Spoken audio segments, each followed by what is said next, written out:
ভালোবাসার দাম আমার কাছে আছে। আমি প্রবালকে ভালোবাসি আর চিরকাল ভালোবাসবো। ঐন্দ্রিলা, আমি তোমাকে চুপ করতে বলছি।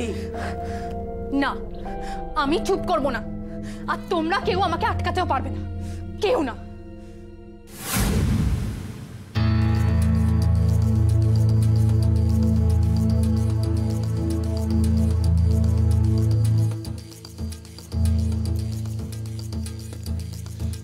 এগুলো শাখা পলা, খোলো খোলো, এগুলো খুলে ফেলো তাড়াতাড়ি। না, খুলবো না। ঐন্দ্রিলা, আমি যখন বলেছি তখন তুমি এগুলো খুলে ফেলবে। তোমার এই মিডল ক্লাস বিয়ের সাজটা না আমি জাস্ট নিতে পারছি না। যার বিয়েতে কলকাতা শহরের সব থেকে বড় বিউটি পার্লার থেকে লোক আসবে সাজাতে, তার এরকম একটা চিপ ড্রেস, গড, কম দামি শাড়ি, কম দামি মেকআপ, জাস্ট রিমুভ করো, ছেড়ে ফেলো এগুলো। না ঐন্দ্রিলা, তুমি সার্কাসের জোকারের এই ড্রেসটা এক্ষুনি ছেড়ে ফেলবে। না মম, এটা আমার বিয়ের সাজ, এটা আমি কিছুতেই ছাড়তে পারবো না। মনে করো কোনো গ্র্যাজুলেটের শোয়ের জন্য তুমি সেজেছিলে। মম, ইয়েস, এগুলো তুমি এক্ষুনি ছেড়ে ফেলবে।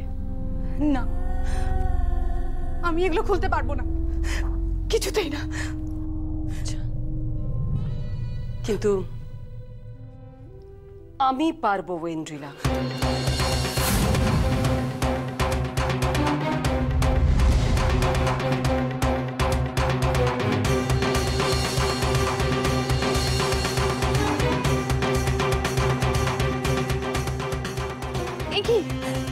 কি করছো মম? একদম না মম, না।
আপনাদের কোনো ভুল হচ্ছে স্যার।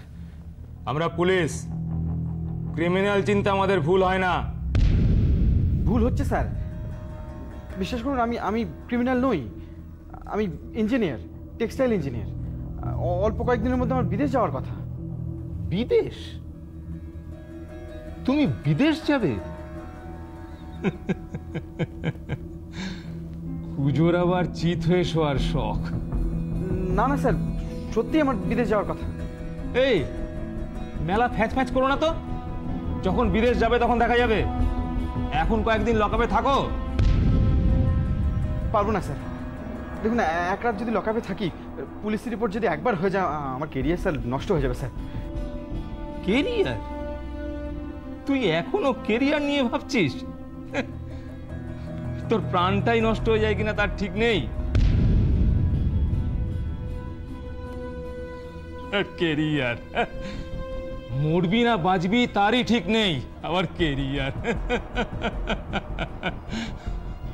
দেখুন স্যার, দেখার কিছু নেই, যা দেখার দেখে নিয়েছি। মন্ত্রীর মেয়ের দিকে হাত বাড়িয়েছো বাবা, উচ্ছন্নে যাওয়ার হাতছানি এড়াবে কি করে?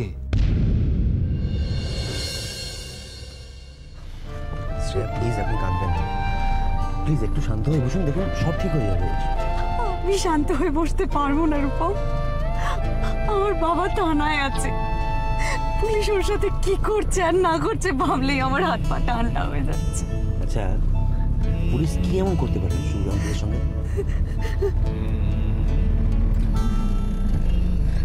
আমি পুলিশের যে ভয়ঙ্কর রূপ দেখেছি সেটা ভাবলে ভাবলেই আমার বাবার জন্য খুব ভয় করছে। শুধু তুই একা নয়, তোর 14 গোষ্ঠীকে যদি আমি ঘানি না টানিয়েছি। বাবা, কি হচ্ছে বাবা? কি হচ্ছে তোমার? এই বসলেন যে? আমি কিন্তু বসতে বলিনি। উঠুন উঠুন। বাবার মনে হয় শরীরটা খারাপ লাগছে। বাবা, ওসব নাটক অন্য জায়গায় দেখাবেন। আর সবচেয়ে চিন্তার কথা কি জানেন, আমার বাবা জীবনের সব সহ্য করতে পারে, কিন্তু অপমান সহ্য করতে পারে না। আর আজকে আমার বাবা তার জীবনের সবচেয়ে অপমানের দিনের মুখোমুখি হয়েছে। আমার বাবা পারবে না মেনে নিতে, পারবে না। উঠুন উঠুন উঠুন। বাবা, কি হয়েছে বাবা? বাবা, কি হয়েছে তোমার? বাবা, শরীর খারাপ লাগছে বাবা? কি হয়েছে?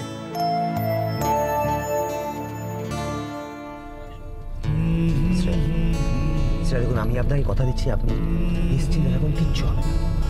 আর বাবা তো বললেন যে বাবার সাথে ওই থানার ওসির ভালো চেনাশোনা আছে।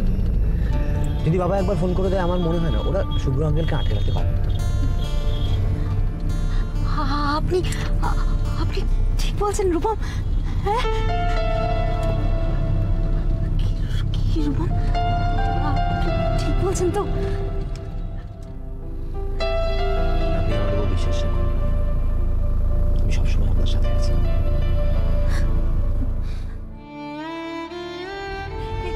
থানার কত দূর? দাদা একটু জোরে জানান না প্লিজ। সরি বাবা, সরি। যা হচ্ছে সব আমার দোষে, সব কিছু আমার দোষে হচ্ছে।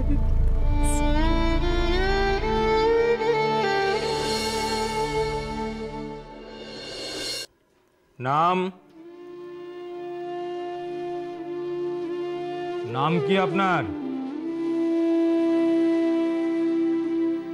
শুভ্র চৌধুরী। তোমাকে জিজ্ঞেস করিনি। বাবা তো কোনো কথা বলছে না। বাবার বোধহয় শরীরটা খারাপ লাগছে। বাবা, তুমি এখানটা বসো। বাবা, এখানটা বসো।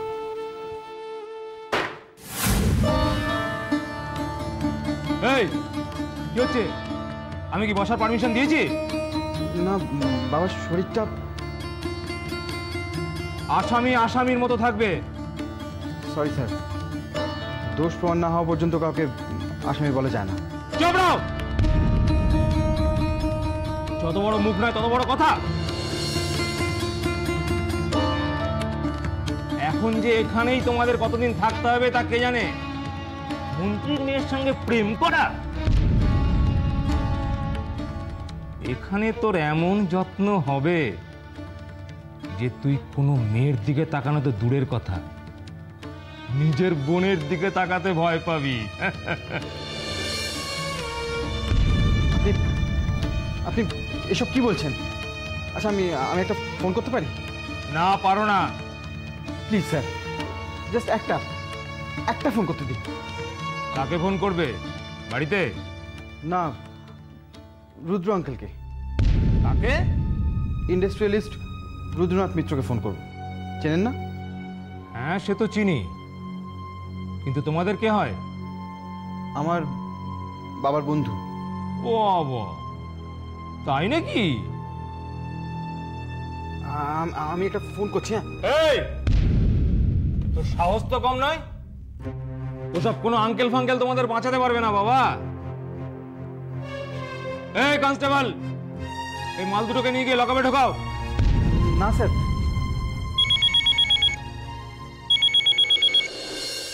হ্যালো, আমি ইন্ডাস্ট্রিয়ালিস্ট রুদ্রনাথ মিত্র কথা বলছি। বলুন স্যার। আমার ছেলে রূপম আসামি শুভ্র চৌধুরীর মেয়েকে নিয়ে তোমার থানায় যাচ্ছে। হয়তো আমার নাম নিয়ে অনুরোধ করবে ওদের ছেড়ে দেওয়ার জন্য, কিন্তু তুমি তোমার জায়গা থেকে এক চুলো নড়বে না। কথাটা মাথায় ঢুকেছে? মাথার গিলুর মধ্যে ঢুকে গেছে sir. Good, very good.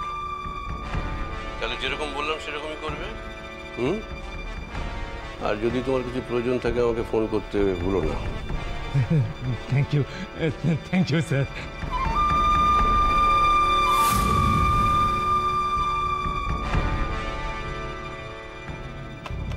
Constable, নিয়ে যাও এদের। স্যার একটা ফোন করতে দিন আমাকে, একটা। তুই যাকে ফোন করতে চাইছিস ফোনটা তারই ছিল। রুদ্র আঙ্কেল ফোন করেছিলেন?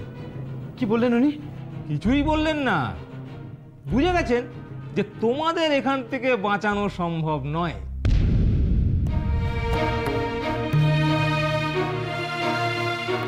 কনস্টেবল, নিয়ে যাও এদের, নিয়ে গিয়ে লকআপে ঢোকাও। শুনুন, আমি বলছি কি, আমাদের ছেড়ে দিন প্লিজ, প্লিজ প্লিজ ছেড়ে দিন। দেখুন আমরা এইবার বুঝবে বাছাধনেরা কত ধানে কত চাল। আমাদের ছেড়ে দিন। দেখুন দেখুন, আমাদের ছেড়ে দিন প্লিজ। দেখুন না, আমরা কিছু করিনি, বিশ্বাস করুন। শুনুন না, আমাদের কোনো দোষ নেই। আমাদের ছেড়ে দিন প্লিজ, প্লিজ প্লিজ, আমাদের ছেড়ে দিন। শুনুন না বাবা, শুনুন না, আমরা কিছু করি না, কোনো দোষ নেই আমাদের, প্লিজ। বাবা বাবা বাবা, আমরা তো পুরো ভেসে গেলাম। বাবা বাবা বাবা বাবা বাবা, কথা বলছো না বাবা? বলো না ওদের। বাবা বাবা। হ্যালো, আমি ঝিমলি বলছি পরিমল কাকু। হ্যাঁ জিমলি, কি হয়েছে কি? তুমি ওরকম ভাবে কাঁদছো কেন? পরিমল কাকু, আমাকে আর বর্দাকে পুলিশে ধরে নিয়ে গেছে। কি? পুলিশ? প্লিজ এখন আমাকে আমার বাবার সাথে দেখা করতে দিন স্যার, প্লিজ প্লিজ। হবে না, হবে না দেখা। কতবার বলবো, মুখ তো ব্যথা হয়ে গেল। আপনি এইভাবে কথা বলছেন কেন? যেভাবে কথা বলা দরকার সেভাবেই বলছি। কোর্টের কাগজ ছাড়া আসামির সঙ্গে দেখা করতে দেব না। এটা তো কোনো কথা হলো না। আর আপনার কি মনে হচ্ছে বলুন তো, আমরা কি নিয়ম কানুন কিছুই জানি না? আপনি কি নিয়ম জানেন সেটা আমার জানা দরকার নেই। Sorry sir, sorry. আমি রূপমের হয়ে আপনার কাছে ক্ষমা চাইছি স্যার, কিন্তু স্যার আপনি কিছু একটা করুন, আমাকে একবার আমার বাবার সাথে দেখা করতে দিন স্যার, প্লিজ স্যার প্লিজ। না না, এখন আর এই কেসে কিছু করা যাবে না। যা হওয়া সব কোর্টে হবে। মিনিস্টারের মেয়ে, তার উপরে যখন আপনাদের বাড়িতে সার্চ করতে গিয়েছিলাম তখন তাকে লুকিয়ে রেখেছিলেন। এই কেস বহুদূর পর্যন্ত গড়াবে। সে যা ইচ্ছে হোক, কিন্তু এখন আমাকে একবার আমার বাবা আর দাদার সঙ্গে দেখা করতে দিতেই হবে স্যার, আপনাকে দিতেই হবে। বললাম তো দেখা হবে না।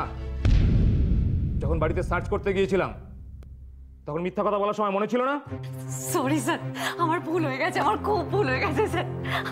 আমি আপনার কাছে ক্ষমা চাইছি, আমি আপনার পা ধরছি স্যার। স্যারের পা ধরে ক্ষমা চাইছি। যদি ওনার আমার উপর একটু দয়া হয়, আমাকে একবার বাবার সাথে দেখা করতে দেন। আমারও সব দয়াটা হয় না। স্যার আপনিও তো সন্তানের বাবা স্যার, যদি একটু মানবিকতার দিক দিয়েও বিচার করেন তাহলে তো আমার বাবার কষ্টটা আপনি বুঝবেন স্যার। প্লিজ স্যার, আমাকে একবার দেখা। ঠিক আছে ঠিক আছে, ওকে, কিন্তু মাত্র 5 মিনিট। 5 মিনিটের মধ্যেই দেখা করে আবার ফিরে আসতে হবে। পারবেন? হ্যাঁ স্যার, হ্যাঁ খুব পারবো, খুব পারবো। ঠিক আছে, যান, এদিকে লকআপ।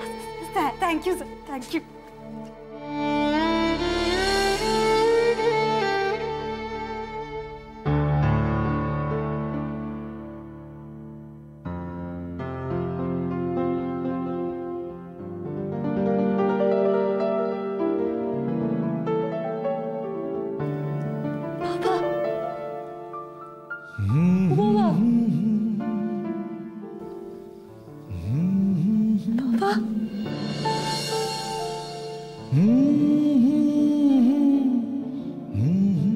শ্রেয়া, বাবা, শ্রেয়া আসছে দেখো। বাবা, ও বাবা, দেখো শ্রেয়া আসছে।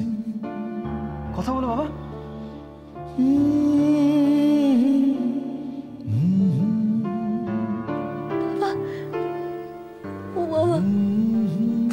কাকুর সাথে তুমি কথা বলবে না?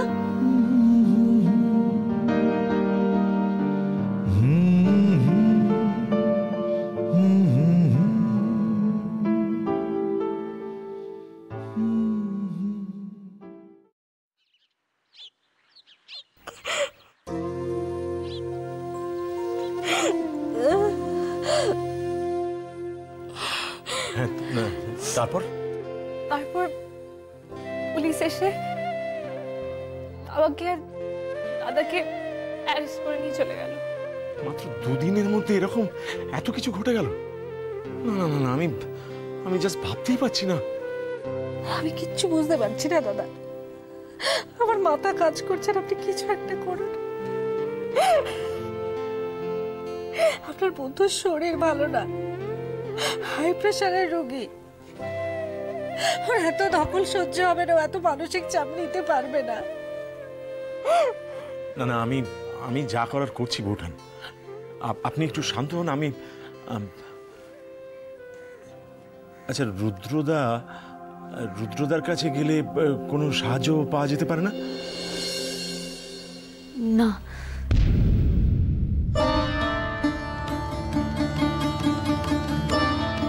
কোনো লাভ নেই। আমি কালকে রুদ্র আঙ্কেলের ছেলেকে নিয়ে থানায় গিয়েছিলাম। ওসি কিছুতেই বাবাকে ছাড়তে রাজি নয়। চুপ! একদম চুপ! আর একটা কথা বলবে না তুমি। আমার বন্ধুকে বাঁচানোর জন্য আমি কি করব না করব সে ব্যাপারে তোমার কোনো মতামতের দরকার নেই। আবার কথা বলছো? একদম চুপ করে থাক। কথা বলতে লজ্জা হচ্ছে না তোমার? নিজের মতামত জাহির করতে লজ্জা হচ্ছে না?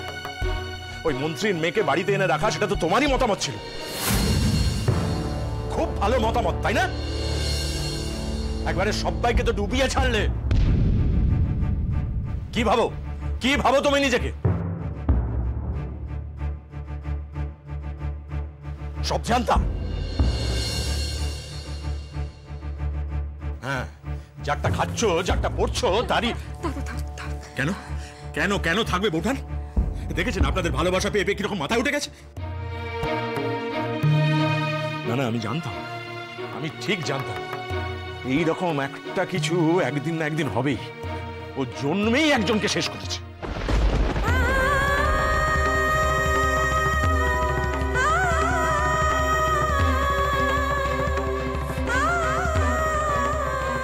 এখন অন্যদের শেষ করবার জন্য একেবারে উঠে পড়ে লেগেছে। না, আমি তো বলেইছি ও পৃথিবীতে এসেছে সবকিছু একেবারে ছারখার করে দেওয়ার জন্য। যে মানুষটা ওকে এত ভালোবাসে তার কথা ও একবারও ভাবলো না। আমি তো সেই জন্যে সেদিনই। এখন এসব কথা থাক, আগে আপনার বন্ধুকে। না, আমি আগে এক্ষুনি থানায় যাব। আমি শুভ্রর সঙ্গে দেখা করবো, ওর পরামর্শ নেব, তারপরে যা করার তাই আমি করব। আসছি।